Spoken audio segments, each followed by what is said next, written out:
با برنامه اخباری آزادی خوش آمدید. سلام بیننده عزیز. برنامه به طور مستقیم دوام 15 دقیقه استودیوی رادیو آزادی در پراگ پخش می شود. امروز 10 اپریل است. سرخط خبرها. مناقشه مرزبانان تاجیک با کارمندان وزارت کارهای داخلی در مرز تاجیکستان با افغانستان. مایور میلیسا زخمی و پالکوونیک و پدپالکوونیک بازداشت شدند.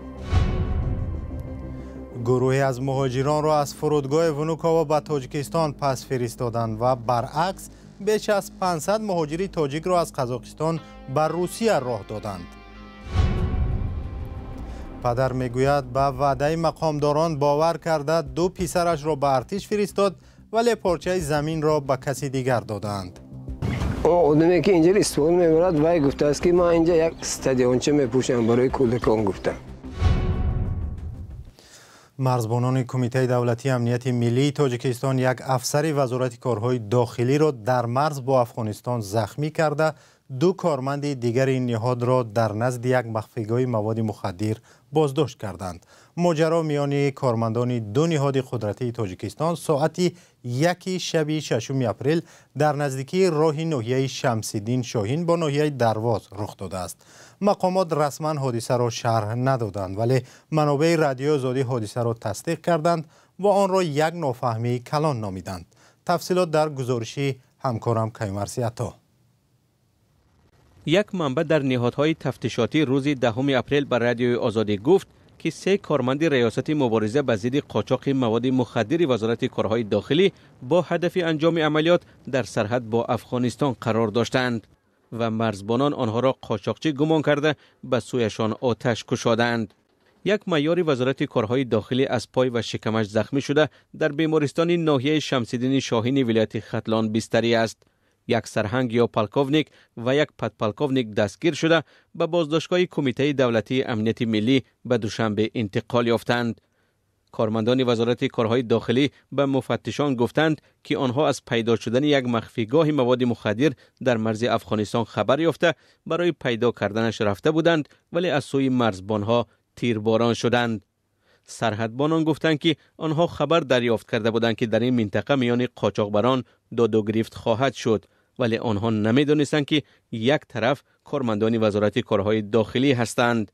مرزبانان به مقامات تفتیشاتی گفتند که شبانه ماشین مرسدس بنز ناشناس را در نقطه ممنوع مرزی دیده خواستند که آن را تفتیش کنند ولی آنها اطاعت نکردند. به قبل آنها هیچ نهاد به موافقه با کمیته دولتی امنیت ملی حق انجام عملیات در مرز را ندارد و از این رو آنها از روی قانون عمل کردند. حادثه را دادستانی نظامی تاجیکستان تفتیش دارد و کمیته دولتی امنیت ملی 2 کارمند بازداشت شده وزارت کارهای داخلی را هنوز رها نکرده است. این حادثه در محله رخ داده است که آن را یک راه قاچاق مواد مخدر از افغانستان به تاجیکستان می‌دانند. در این منطقه بارها میان مرزبانها و قاچاقبران زد و خورد صورت گرفته است ولی بازداشت و زخمی شدن کارمندان وزارت کارهای داخلی بی سابقه است. سرحد ناحیه شمس‌الدین شاهین با افغانستان از قطعه های دانسته می شود که نظارت آن سخت بوده، راه و پیراه های دشوارگذری زیاد دارد. مقامات روس پس از 3 روز نگهداری بیش از 20 مهاجر تاجیک را از فرودگاه ونوکاوا مسکو به تاجیکستان پس فرستادند. مهاجران تاجیک با ارسال نوار بر رادیوی آزادی گفتند که 3 روز در شرایط بد قرار داشتند و سبب راه یافتن به روسیه را هیچ کسی برایشان شرح نداده است. مهاجران گفتند که تمام سندهایشان درست و در روسیه حق اقامت داشتند. مقامات روس سبب اخراج آنها از روسیه را نیز نگفتند. چند روز پیش نیز به بیش از 500 مهاجر تاجیک در مرز قزاقستان با روسیه اجازه وارد شدن نداده بودند. این مهاجران می‌خواستند با ماشین و از راه زمین وارد روسیه شوند. روز 9 اپریل مهاجران گفتند که پس از 1 هفته مقامات روس با آنها اجازه ورود به روسیه را دادند. در روسیه حدود 1 میلیون مهاجر تاجیک کار و زندگی می‌کند و این کشور را برای سیاست سرکوبگرانه نسبت به مهاجران تنقید می‌کنند. مقامات روسیه بارها گفتند که هدفشان رفع قانونشکنی‌ها است.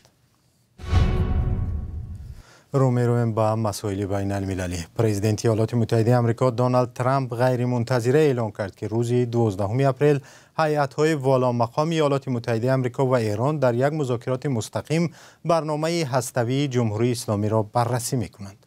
ایران تصدیق می‌کند که چنین مذاکرات در کشور عمان برپا خواهد شد، ولی گفتگوها مستقیم نخواهند بود. از کیان شریفی، شورای مرکزی خبری رادیوی آزادی، خواهش کردیم درباره انتظاری‌ها و نتیجه‌های احتمالی این نشست تفصیلات دهد.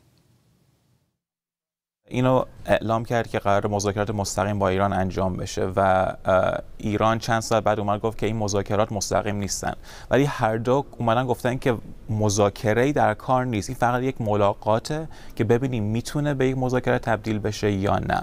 الان سوال اینجاست که قرار این ملاقات مستقیم باشه یا غیر مستقیم، چون هر دو طرف چیز مختلفی دارن میگن. آمریکا میگه مستقیمه، ترامپ میگه مستقیمه. ایران مخصوصا بعد از اینکه چندین ساله که میگه حاضر نیست با آمریکا بشینه مستقیم مذاکره بکنه، حداقل در ملأ عام میگه این ملاقات مستقیم نخواهد بود. ولی از اونجایی که ترامپ اصرار داره این ملاقات مستقیم باشه، احتمالاً به یک نحوی این مستقیم هست، ولی ایران هیچ وقت نمیاد اینو به حامیان جمهوری اسلامی در ایران بگه، چون رهبر ایران خامنه‌ای به شدت حداقل در ملأ عام مخالفت خودش رو اعلام کرده. از نشریه‌های آمریکایی آگاه شدیم که در مأموریت کاخ سفید حداقل دو نظر درباره برنامه هسته‌ای ایران جای دارد. یکی این است که برنامه باید نظارت یا خود مانیتور شود. نظر دیگر این است که برنامه باید کاملا محو گردد.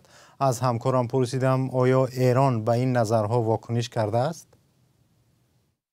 برنامه ترامپ میدونیم اینه که ایران هیچ وقت نباید سلاح هسته‌ای داشته باشه. ترامپ اینو به طور کامل و خیلی واضح اعلام کرده، ولی خودش هیچ وقت نیومده اعلام بکنه که چه جوری میخواد اینو انجام بده. در عوض افرادی در کابینش اومدن صحبت کردن. بعضیا مثل آقای استیو ویتکاف که مذاکره کننده آمریکا خواهد بود، طرفدار مانیتور کردن برنامه هسته‌ای ایرانه، ولی افراد دیگه در کابینه هستن مثل مایک والتز که کاملا میخوان این برنامه برچیده بشه. حامیان برچیده شدن میگن ایران به فشار قبول خواهد کرد که برنامه‌شو بچینه، چون هیچ وقت نمیخواد ریسک کنه با جنگ کردن. ولی افرادی که میگن مانیتور شدن بهتره، میگن ایران احتمالاً قبول بکنه مانیتور کردن برنامه هسته‌ایشو، چون قبلا راضی شده به این زیر برجام که 2015 امضا شد و احتمال نداره که زیر فشار حاضر بشه برنامه یا که چندین میلیارد دلار رو سرمایه گذاری کرده رو کلاً بذاره کنار و احتمالاً حاضر باشه وارد جنگ بشه. تشکر از همکارم کیان شریفی، شارح مرکز خبری رادیو آزادی که درباره مذاکرات آینده آمریکا و ایران تفصیلات داد. ما این مذاکرات را پیگیری میکنیم و در برنامه‌های آینده به این موضوع برمیگردیم. حالا بعد یک اعلان خرد رو میوریم به تاجیکستان.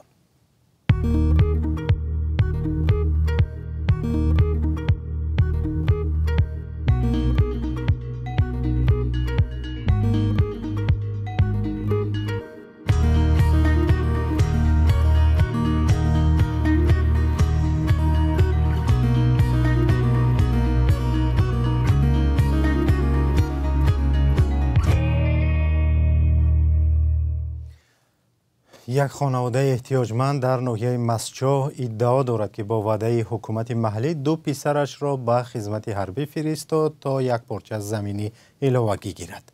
ولی نه تنها به این عائله زمین دادن نشد، بلکه زمینی را از آن گرفتند و به کسی دیگر دادند. بیش از 5 سال است کسی به مراجعت‌های پی در پی این خانواده رسیدگی نمی‌کند. یکی از پاسخ‌های تکراری این است که عائله باید به دادگاه مراجعت کند. فرزان محمدی عرض این عائله را شنید و این گزارش را تهیه کرد.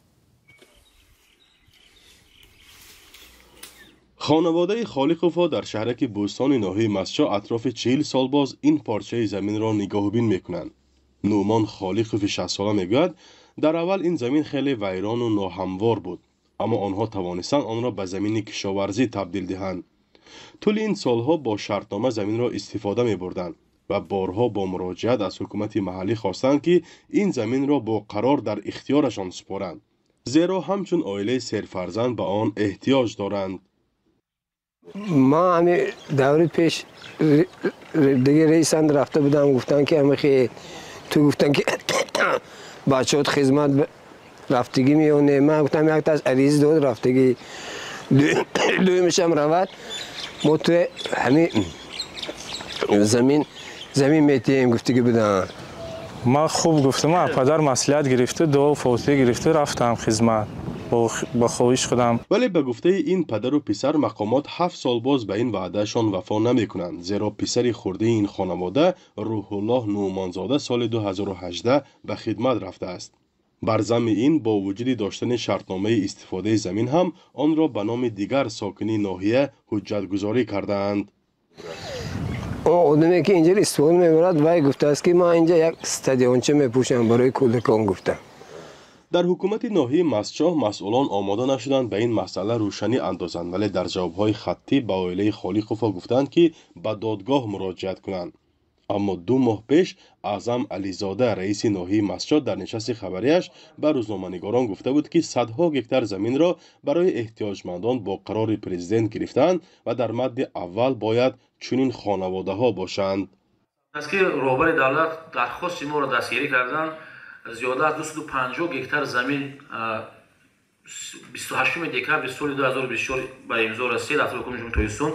الان ما این مقصودیم قبول در رئیس ناحیه را میبینن میگن که درخواست میگن زمین نزدیکی وقتی ما گروه کوری میکنیم میریم در حقیقت در یک کلی قرض در خونی پدر مادرش رفتگی است. یک تاش الان که پرابلم جوی برای این ما نقشه کردگیم. یکم قراری که ما امضا میکنم ما گفتم برای اون اویلایی که در یک خانه 4-5 کلی زندگی میکنن. حقوقشناسان میگویند سالهای آخر با وعده‌های گوناگون بردن جوانان به عسکری زیاد شده است، ولی حالت‌های نیز کم نیستند که این وعده‌ها عملی نمی‌شوند. هست بودن مراجعت‌ها در حقیقت که آمده ناراضگی بیان کرده بودند و در این چیز یک چیز دشواری است که مثلا خود همین وعده هم گوییم این یک اثبات آن دلیل پیشنهاد کردن آن دشوار می باشد. برای اون که عادتا چنین نمودی سازش ها گوییم اگر در قانون این چیز مستحکم شده نباشد طلب کردن آن را نیز دشوار می باشد. برای اون که اجرا کردن یا که نکردن آن از شرط و شرایط ها گوییم وابستگی دارد. در همین حال محمد باقیزاده پسر نومان خالیقوف امیدوار است که حکومت محلی به وعده‌اش وفا میکند، زیرا وی با وجود بیماری و با امید همین زمین راضی شده است به خدمت حربی رود.